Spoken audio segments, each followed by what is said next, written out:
Hello everyone, I am Kusum and welcome to faculty channel.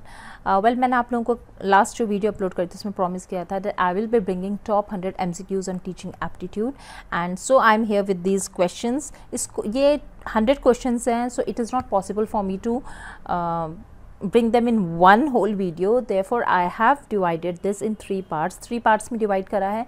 First part आज करेंगे, फिर उसके बाद 2 और पार्ट्स होंगे। आज का जो आपका ये वीडियो है इसमें टॉप 30 क्वेश्चंस में लेके आई हूँ। उसके बाद जो 70 बचेंगे वो 2 वीडियोस में हम कंप्लीट करेंगे। So let's start the video without any delay. First question is if majority of students in your class are weak you should. अगर आपके स्टूडेंट्स ज़्यादातर स्टूडेंट्स आपके क्लास में वीक हैं तो आपको क्या करना चाहिए? Not care about intelligent student के बारे में केयर ही नहीं करना है, या फिर अपना जो टीचिंग स्पीड है उसको थोड़ा फास्ट रखेंगे so that students comprehension level में इंक्रीज, ताकि जो वीक स्टूडेंट्स हैं उनका लेवल थोड़ा इंक्रीज हो सके, कॉम्प्रीहेंड कर सके वो ईजिली उन चीज़ों को फास्टर, राइट। थर्ड, अपना टीचिंग स्लो रखेंगे, या फिर फोर्थ होगा कि कीप योर टीचिंग स्लो, अपना टीचिंग स्लो रखेंगे और साथ में जो ब्राइट स्टूडेंट्स हैं उनको एक्स्ट्रा गाइडेंस देंगे। Here if you see properly the option D is your correct, because आपको यहाँ पर क्या करना है कि अपना टीचिंग स्लो रखना पड़ेगा, क्योंकि आपके majority of students are weak, but same way bright students जो आपके पास हैं उनका कोई लॉस ना हो, उनकी स्पीड में वो भी स्पीड अप रहें, तो फिर आपको क्या करना है, उनको एक्स्ट्रा गाइडेंस देना पड़ेगा। Okay, next question is the teacher who is not able to draw attention of students. अगर कोई टीचर है जो अपने स्टूडेंट्स का अटेंशन नहीं गेन कर पा रहा है तो उसको क्या करना चाहिए? उसको अपना टीचिंग मेथड इवैल्यूएट करना पड़ेगा और उसको इम्प्रूव करेगा, रिज़ाइन कर देगा पोस्ट से, अपने स्टूडेंट्स में ही फॉल्ट निकालेगा, गलतियाँ निकालेगा, या फिर डिक्टेटिंग स्टार्ट कर देगा। What should be the correct answer? Hair option number A will be correct, कि अपनी खुद की टीचिंग मेथड को इवैल्यूएट करके उसे इम्प्रूव करेगा। ओके, तभी तो वो अपने स्टूडेंट्स का अगर उसके स्टूडेंट्स उसकी क्लास में अटेंशन नहीं दे पा रहे हैं, दैट मीन्स उनके पढ़ाने में कोई प्रॉब्लम है। ओके, सो अपना टीचिंग मेथड इवैल्यूएट करके उसको इम्प्रूव करना पड़ेगा। Next question is arrange the following teaching process in order. इसको ऑर्डर में रखना है आपको, किस तरह से टीचिंग प्रोसेस चलता है। First is relating the present knowledge with the previous knowledge, present knowledge को प्रीवियस नॉलेज से रिलेट करना, फिर इवैल्यूएट करना, रीटीचिंग करना, फॉर्मुलेट करना ऑब्जेक्टिव्स को, और प्रेजेंटेशन ऑफ मटीरियल्स। इसमें से क्या आपका करेक्ट ऑप्शन होगा? Let's see.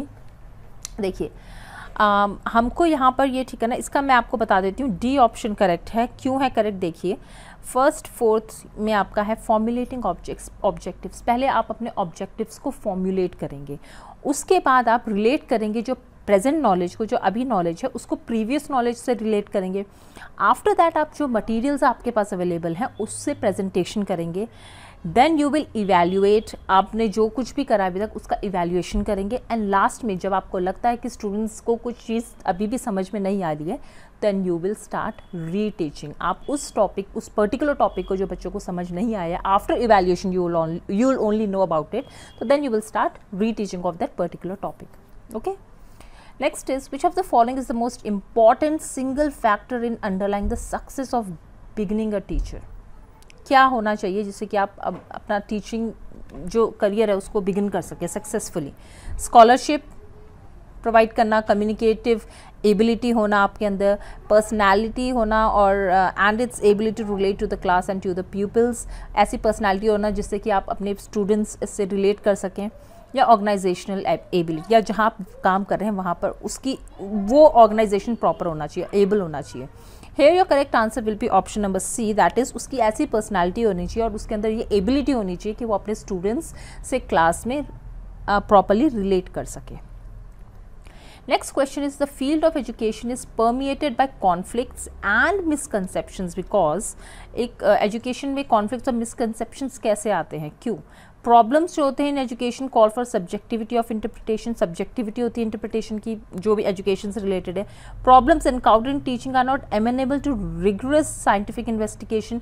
जो भी प्रॉब्लम्स टीचिंग में है उसको साइंटिफिकली उसको सॉल्व नहीं करा जाता है, कोई इन्वेस्टिगेशन नहीं की जाती है साइंटिफिकली ये प्रॉब्लम क्यों आ रही है पढ़ाने में। और यहाँ गुड टीचिंग नहीं है, गुड मेथड्स नहीं है, प्रोसीजर्स नहीं है, या teachers are not worthy of doing rigorous scientific investigation. Teachers इतने वर्दी ही नहीं है, इतना उनमें है ही नहीं कैपेबिलिटी कि वो साइंटिफिक इन्वेस्टिगेशन कर सकें। Here the appropriate answer is your this option number B, that is problems encountered in teaching are not amenable to rigorous scientific investigation. Coming to your this question, if some of your pupils misbehave with you in the college campus, you must, अगर आपके साथ कुछ बच्चे ऐसे हैं जो misbehave कर रहे हैं कॉलेज या स्कूल में, तो आपको क्या करना चाहिए? रिपोर्ट कर देना चाहिए प्रिंसिपल को, या फिर रिपोर्ट करना चाहिए उनके पेरेंट्स को, या इम्प्रूव करना चाहिए उनके बिहेवियर को by your own character and scholarship, या मोबिलाइज और टीचर्स को भी बोलना चाहिए कि ये बच्चे अच्छे नहीं हैं, उनके अगेंस्ट बात करनी चाहिए। Here your correct answer is improve their behavior by your own character and scholarship. अपने खुद के कैरेक्टर से, अपने खुद के बिहेवियर से स्टूडेंट्स का बिहेवियर आपको इम्प्रूव करना पड़ेगा। Next is your, if back benchers are always talking in the classroom, अगर बैक बेंचर्स हमेशा क्लासरूम में टॉक कर रहे हैं, बातें कर रहे हैं, तो आप क्या करेंगे? देखिए, पहले मैं आपको एक बार बता दूं कि ये जो जितने भी क्वेश्चंस है टीचिंग एप्टीट्यूड के जो होती है, ये आपको अप्लाई करने, एप्लीकेशन बेस्ड होते हैं। मतलब आपने पढ़ा है, बीएड करा है, कुछ भी करा है आपने, बट आप उसको एक्चुअली प्रैक्टिकल में किस तरह से अप्लाई करेंगे उन जो आपने सब कुछ समझा है, child psychology, how teaching psychology कैसे समझा है आपने, वो आपको अप्लाई करना पड़ेगा। And that is the reason such questions are been asked in the examinations, because ये सब चीज़ें स्कूल में, क्लास में होती हैं। So you have to face all these things. Okay, now coming to the options, क्या अगर बैक बेंचर्स आपसे क्लासरूम में बहुत बातें करें तो आप क्या करेंगे?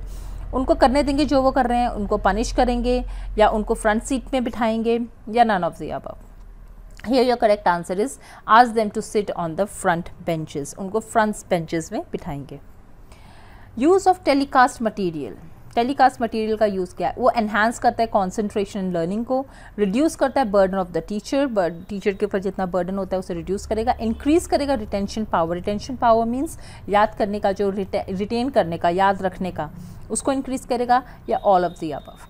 Here all these options, all A B C, सारे के सारे जो हैं वो आपके रिलेटेड हैं इससे। Okay, therefore your correct answer is option number D, all of the above. Okay, maximum participation of students is possible in teaching through. Maximum participation कैसे पॉसिबल है? अगर आप पढ़ा रहे हैं तो आप चाहते हैं कि ज़्यादातर बच्चे आप उसमें पार्टिसिपेट करें, तो वो कौन सा मेथड आप यूज़ करेंगे? Lecture method, discussion method, textbook method, या audio visual aids? If you see, देखो लेक्चर मेथड जो है आपका, वो आपका सिंपली हो गया कि आप एक्टिव हैं, टीचर एक्टिव पार्ट प्ले कर रही है और students passive part. That means कोई सिर्फ लेक्चर दे रहे हैं, कोई डिस्कशन नहीं हो रहा है। टेक्स्ट बुक मेथड में क्या होगा? बच्चे पढ़ रहे हैं और वो समझ रहे हैं खुद ही चीज़ों को, या नहीं आ रहा है समझ में, that is another thing. Audio visual ads में भी एक्टिव पार्टिसिपेशन नहीं होगा, वो देखेंगे बस, उसको सुनेंगे, देखेंगे। बट है discussion method, that is option B is your correct. Discussion method में क्या होगा कि बच्चे भी आपके साथ इक्वली पार्टिसिपेट करेंगे। आप कुछ क्वेश्चंस पुट कर रहे हैं, कोई टॉपिक्स है, you are discussing it with students also, hence discussion method is correct answer. Next question is the effective teaching means all of the following except. अब यहाँ पर देखिए एक्सेप्ट मीन्स कौन सा नहीं है इनमें से इफेक्टिव टीचिंग का मीन्स। ओके, ये आपको देखना है। A teacher teachers with enthusiasm, teacher बहुत उत्सुकता से पढ़ा रहा है। और teacher finds fault in his students, teachers अपने स्टूडेंट्स में ही फॉल्ट निकाल रहा है, गलतियाँ निकाल रहा है। Teacher puts emphasis more on teaching than on class control, teacher जो है क्लास को कंट्रोल करने में इतना ज़्यादा इम्पोर्टेंस नहीं दे रहा है जितना वो बच्चों को पढ़ाने में दे रहा है। और teacher is interested in making the subject matter understood rather than on completing the course। वो चाहता है, टीचर जो है वो कोर्स कंप्लीट कराने में इतना स्ट्रेस नहीं दे रहा जितना कि वो चाह रहा है कि उसके जो स्टूडेंट्स हैं वो जो भी वो पढ़ा रहा है उसको ढंग से समझें। तो अगर आप देखें ऑप्शन नंबर ए जो है, ये आपका यहाँ पर आपका जो सबसे नेगेटिव हो जाएगा ना, सबसे नेगेटिव जो आपको लग रहा है कि है, वो आपका करेक्ट आंसर हो जाएगा। दैट इज़ टीचर अपने स्टूडेंट्स में कि गलतियां नहीं निकालेगा, कि इसे समझ में नहीं आता है, ये ऐसा है, ये वैसा है, ये नहीं निकालना है। आपका काम है पढ़ाना और आपको हर एक बच्चे को इक्वली इंपॉर्टेंस देना है। Therefore your correct answer is this, that बाकी जो ए सी डी है ये सब आपके पॉजिटिव पॉइंट्स है टीचिंग के, only this is the negative point जो आपको, जिस वजह से इसमें आंसर ये करेक्ट हो जाएगा। ओके ना, next is a teacher in the classroom should keep the pitch of his voice. अब जब टीचर पढ़ाता है क्लासरूम में तो उसकी अपनी वॉइस की पिच कैसी रखनी चाहिए? हाई इनफ, हाई होनी चाहिए, लो होनी चाहिए, मॉडरेट होनी चाहिए, या sometime low and sometimes high, क्या होना चाहिए? Here your correct answer is option number C, that is moderate. हमें एक टीचर को अपनी वॉइस मॉडरेट रखनी चाहिए. बहुत कभी ऐसे नहीं कि कभी बहुत हाई पढ़ा रहे हो या बहुत लो पढ़ा रहे हो, कभी हाई कभी लो, तो ऐसे में बच्चे का कॉन्सेंट्रेशन भी बिगड़ता है. देखो मॉडरेट होनी चाहिए. Teacher should teach in a very moderate voice, pitch of voice. अच्छा, अब next question is a teacher. एक teacher should introduce the lesson before he starts teaching. जब वो टीचिंग कर रहा है उससे पहले उसको जो लेसन पढ़ाने वाला है उसको इंट्रोड्यूस करे. Should have command over is language, अपनी लैंग्वेज में कमांड होना चाहिए. Should have command over is subject, अपने सब्जेक्ट में कमांड होना चाहिए जिस सब्जेक्ट को वो पढ़ा रहा है, या फिर all of the above. Here the most appropriate is all of the above because all these are included in a good teacher. एक good teacher जो होगा उसमें ये सब चीज़ें important हैं. Okay? Next, if students are not able to follow, you should. अगर students आपको follow नहीं कर रहे हैं, नहीं कर पा रहे हैं, तो आपको क्या करना चाहिए? Give them prompt, make the matter easy कर दे matter को, illustrate करे with examples, या all of the above. इसमें आपका D option correct हो जाएगा, all of the above. Okay? Now, if remarks are passed by students on you as a teacher, you will. अगर आपको remarks पास कर रहा है कोई, स्टूडेंट्स आपको रिमार्क्स पास करें, तो आप क्या करेंगे? पनिश करेंगे उनको, एक्सपेल कर देंगे कॉलेज से या स्कूल से, रिवेंज लेंगे while evaluating internal test copies. जब आप उनकी टेस्ट कॉपीज़ चेक करें तो वो कम मार्क्स दे देंगे, या impartial at the time of evaluation, या आप इम्पार्शियल रहेंगे at the time of evaluation. Here your correct answer will be D. देखिए स्टूडेंट्स कुछ भी कहे कुछ भी करे, लेकिन आपको इम्पार्शियल रहना पड़ेगा. यू कैनॉट से कि इसने मुझे ऐसे बोला, इसने मेरे बारे में ये बोला, तो मैं इसको मार्क्स कम दूंगा. This is not a quality of a good teacher. You need to be impartial when you are at the time of evaluating the answer sheets. Okay. Now, all of the following are the characteristic features of an effective teacher except इनके अलावा कौन एक इसमें गलत है वो आपको बताना है. Characteristic of an effective teacher. Emphasis upon standard पे एम्फोसाइज करेगा. Emphasising group discussion for the purpose of clarifying the objectives, या emphasize upon the quick control of the problematic situation, या differential treatment meted out to students of his class. देखिए यहाँ पर A, B, C तीनों positive sides हैं teaching के. Effective teacher के positive characteristics हैं. ओनली डी वाला जो है कि डिफरेंशियल ट्रीटमेंट, मतलब आप क्लास के स्टूडेंट्स हर एक स्टूडेंट के साथ अलग अलग तरह का व्यवहार करें. You don't have to do like that. Okay, for you each and every student is equal, और आपको सबको इक्वली ट्रीट करना पड़ेगा. Now micro teaching is useful to students of. Micro teaching जो होती है आपने बीएड में करी होगी, जब बीएड का कोर्स कर रहे होंगे, तो वो कहाँ पर यूजफुल होती है? प्राइमरी क्लासेस के लिए only, just only for junior classes, या फिर 10+2 क्लासेस के लिए, या higher classes and primary classes दोनों के लिए. Here option number D will be correct. क्योंकि देखिए जब आप कोर्स कर रहे होते हैं ना बीएड का, या कुछ भी माइक्रो टीचिंग से रिलेटेड होता है, तो वो आपकी टीचिंग के लिए हेल्पफुल. उसमें ये नहीं बोला जाता कि ये प्राइमरी स्टूडेंट्स के लिए अच्छा रहेगा या फिर सॉरी हायर क्लासेस के लिए. इसमें दोनों के लिए इक्वली इंपॉर्टेंट है. Next is the greatest important cause of failure in beginning of a teacher lies in the area of. क्या फेलियर है जबकि टीचर के बिगनिंग में क्या चीज़ होती है जो फेलियर को डिनोट करती है? Interpersonal relationship, verbal ability, knowledge of the teacher, या tight handling of the students.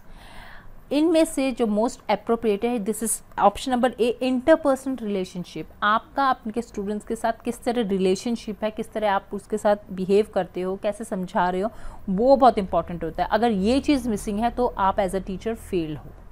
As a teacher you are not capable of teaching.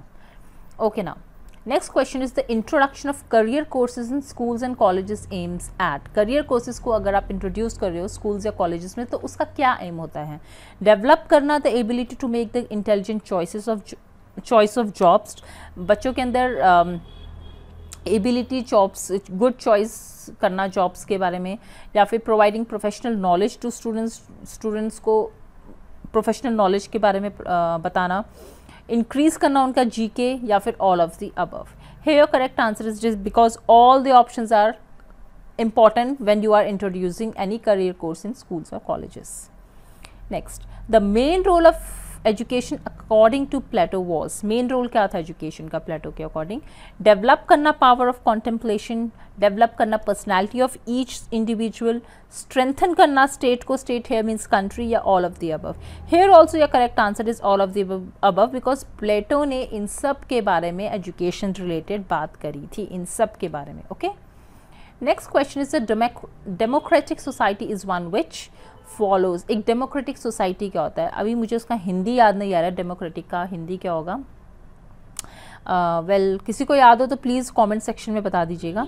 Follows the principles of equality, freedom, fraternity and justice, इसे follow करता है। Respect and enlighten करता है individuals को। Believe करता है in equal educational opportunity, या all of the above? Here your answer will be all of the above, because अगर हम देखें हमारा कंट्री डेमोक्रेटिक कंट्री है। डेमोक्रेटिक का मतलब होता है, हाँ ये मुझे याद आ गया, प्रजातंत्र, आई थिंक सो, या तो फिर आपको इसमें क्या करना होता है कि इसमें हमारा कंट्री इंडिया डेमोक्रेटिक कंट्री है, तो यहाँ पर हम पीपल के लिए, we the people of India, people लोगों के लिए जो भी पॉलिसीज़ बनती हैं, प्लान्स, प्रोग्राम्स, लोगों के लिए होते हैं। यहाँ पर ये सब आपका इंपॉर्टेंट हो जाएगा। Equal education to everyone, opportunity मिलना, ये सब इंपॉर्टेंट है। The major responsibility with which the school personnel have been entrusted is that, एक स्कूल जो एडमिनिस्ट्रेशन पर्सोनल होता है उसके मेजर रिस्पॉन्सिबिलिटी क्या होती है? It harmonizes the needs of the child and demands of the society for the benefit of both. वो दोनों सोसाइटी का भी को क्या चाहिए और एक स्टूडेंट को भी क्या चाहिए, और सोसाइटी को क्या चाहिए from the person who are coming after being educated. या it makes the child able to get job, child को जॉब दिलाएगा। It prepares the school program according to the need of the child, school program बनाएगा कि किस तरह से एक student की नीड होती है उसके अकॉर्डिंग स्कूल प्रोग्राम बनाएगा, या all of the above? Here your correct answer will be A, that means it harmonizes the need of the child and demands of the society for the benefit of both. Next, classroom discipline can be maintained effectively by. आप classroom में discipline किस तरह से maintain कर सकते हो? Knowing the cause of indiscipline and handling it with stern hand. आप indiscipline का कॉज पता करोगे, क्यों इनडिसिप्लिन है, और उसको फिर हैंडल करोगे प्रॉपरली। प्रोवाइड करोगे ऐसे प्रोग्राम जो कि स्टूडेंट्स के इंटरेस्ट के अकॉर्डिंग होगे, या फिर आप अच्छे से फैंसी क्लोथ्स पहन के आ जाओगे क्लासरूम में कि बच्चों का इंटरेस्ट बना रहे या डिसिप्लिन रहे, या none of the above? What will be your answer? Here the correct answer will be your A, that is knowing the cause of indiscipline and handling it with stern hand. आपको पहले पता करना पड़ेगा ये indiscipline क्यों है class में, और फिर उसको properly handle करोगे, आप मैनेज करोगे। Next question is, a teacher in the class is. एक टीचर क्लास में क्या होता है, उसका क्या रोल है?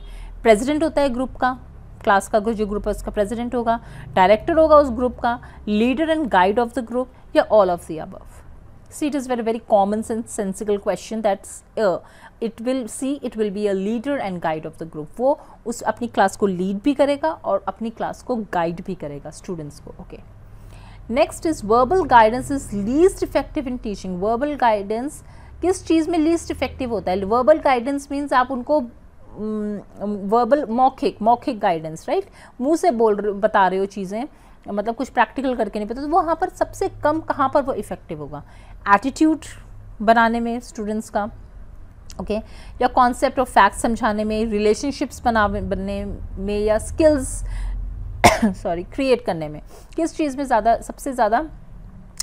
सबसे लीस्ट इफेक्टिव होगा verbal guidance? Here your correct answer will be D, skills, because skills तो आप खुद करेंगे, प्रैक्टिस करेंगे बच्चे, then only they will improve ना। आप सिर्फ वर्बली उनको बोलोगे कि देखो भाई टेबल ऐसे बनाना है, इसको ऐसे कट करना है, ये करना है, वो करना है, आप बना दो, बट इफ़ यू आर, आप वर्बली तो बता रहे हो, लेकिन जब तक आप उन्हें प्रैक्टिकली कोई चीज़ नहीं दिखाओगे, उनसे नहीं करवाओगे, how will they be able to do this? Therefore skills के लिए वर्बल गाइडेंस लीस्ट इफेक्टिव है in teaching. Next, quality of education in a school college can be measured through. Quality of education किस तरह से measure कर सकते हो आप?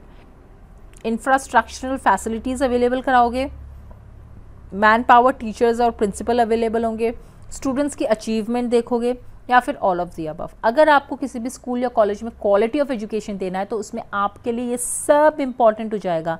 इंफ्रास्ट्रक्चर उन्हें प्रॉपर अवेलेबल कराओगे, मैन पावर अच्छा होना चाहिए, टीचर्स, प्रिंसिपल सब, और स्टूडेंट्स ने क्या अचीव करा है, क्या अचीवमेंट है उसका, उनको जो वो गेन करना चाहते हैं वो आप उनको अचीव करवाओगे। Okay, Now next question is teachers should study educational philosophy because teachers को educational philosophy पढ़ना चाहिए. क्यों? Because they do not know it, उनको नहीं पता है वो क्या होता है, या they do not have their own philosophy, उनकी खुद की philosophy नहीं है कोई, या फिर philosophy is the backbone of all disciplines. philosophy सारे जितने भी disciplines हैं, जितने भी disciplines हैं, मीन subjects हैं, उन सबका backbone है, या they can improve their work by clarifying their own philosophy. अपना वो खुद का वर्क इम्प्रूव कर सकते हैं अपनी खुद की फिलोसफी क्लैरिफाई करके. तो here your correct answer is D option. They may improve their work by clarifying their own philosophy. Philosophy पढ़ेंगे, उनको आइडिया लगेगा कि एजुकेशन में इस तरह से काम किए जा सकते हैं. Next is an effective teacher adopts the norms of. एक बहुत अच्छा टीचर किस चीज़ को अडॉप्ट करेगा इनमें से? Democratic society, laissez faire society, autocratic society, या all of the above according to the situation. Democratic आपको जैसे पता है प्रजातंत्र कहते हैं. लेसे फेयर मतलब थोड़ा लीनियंट होना. ऑटोक्रेटिक मतलब स्ट्रिक्ट होना, या फिर सब कुछ according to situation. Here correct answer will be D. सब कुछ आपको होना पड़ेगा लेकिन अकॉर्डिंग टू सिचुएशन. ऐसा नहीं है कि अगर अच्छा वर्क करें बच्चे आप फिर भी स्ट्रिक्ट हैं उनके साथ, या बच्चे नहीं पढ़ रहे हैं तो आप उनके साथ बहुत लीनियंट है, अरे करने दो इन्हें जो करना है. ऐसे नहीं होना है. आपको अकॉर्डिंग टू सिचुएशन एक्ट करना पड़ेगा. Therefore all of the above will be your correct answer. Now but according to the situation. Okay, the best educational program is one which is according to. सबसे अच्छा educational programme क्या हो सकता है इसमें, जो किसके अकॉर्डिंग है? Need of the child, ability of the child, interest of the child, या all of these. Here your correct answer will be all of these. इन चाइल्ड की नीड, एबिलिटी, इंटरेस्ट तीनों को दिमाग में रख के आपको एजुकेशनल प्रोग्राम बनाना पड़ेगा. So this is the main thing when you are actually making any good educational program. You need to talk only about the child because अब studies child centric हो गई हैं. Therefore उनकी child की need, ability और interest तीनों को ध्यान में रख के programs बनाने पड़ेंगे. Last two questions are the most appropriate meaning of learning is. सबसे appropriate meaning क्या होगा इन सब में learning का? Inculcation of knowledge, knowledge को inculcate मतलब कि ग्रहण करना, या मॉडिफिकेशन ऑफ बिहेवियर, बिहेवियर को मॉडिफाई करना, पर्सनल एडजस्टमेंट, पर्सनली किस तरह एडजस्ट करो आप सिचुएशन से वो करवाना, या एक्विजिशन ऑफ स्किल्स, स्किल्स को गेन करना. देखिए यहाँ पर ना क्वेश्चन जो ये होता है ना, इस तरह के क्वेश्चन थोड़े ट्रिकी लगते हैं कि आपको इन सब में जो सबसे अप्रोप्रिएट है ना आंसर वो आपको देखना पड़ता है. Here most appropriate will be modification of behaviour. देखिए नॉलेज इनकलकेट है, एजुकेशन का है, आपको नॉलेज हो रही है चीज़ों की, पर्सनल एडजस्टमेंट कर सकते हो आप, वो समझ रहे हो, स्किल्स गेन कर रहे हो, लेकिन सबसे मेन काम होता है आपको आपके बच्चों के स्टूडेंट्स के बिहेवियर को मॉडिफाई करना. अलग अलग तरह के बिहेवियर के स्टूडेंट्स होते हैं, लेकिन उनको किस तरह से मॉडिफाई करो इनके बिहेवियर को, वो किस तरह अच्छे लोग बने, वैल्यूज़ इनको इनकलकेट करना, चीज़ों जो मॉरल वैल्यूज़ होते हैं वो इनकल करने हैं. That is the main thing, that is the main meaning, appropriate meaning of learning. Okay, now the next question, last question here is teachers primary responsibility lies in. सबसे primary responsibility क्या है teachers की? Planning educational experiences, educational experience को plan करना, implement करना policies को, students का records रखना, या all of the above. Primary responsibility क्या है? अगर हम देखें ये तीनों चीज़ें इंपॉर्टेंट हैं राइट टीचर्स के लिए, but here you have to choose the most appropriate. Why? Primary responsibility कौन सी है? ये सब आपकी इम्प्लीमेंट, पॉलिसीज़ को इम्प्लीमेंट करना सेकेंडरी हो गई, स्टूडेंट्स का रिकॉर्ड रखना ये सेकेंडरी हो गई, लेकिन प्लानिंग एजुकेशनल एक्सपीरियंसेस, बच्चों को कैसे पढ़ाना है, क्या करना है, ये आपकी प्राइमरी रिस्पॉन्सिबिलिटी है. It is the most important thing. Okay, so yes, this is for now, and 30 questions we have done today. Now in the next video I will be bringing more 30 questions, and उसके बाद 40 और third part में 40 questions और लेके आऊँगी. So keep learning and please do like, comment and share the video if you have liked it. Thank you so much. Take care everyone. Bye bye.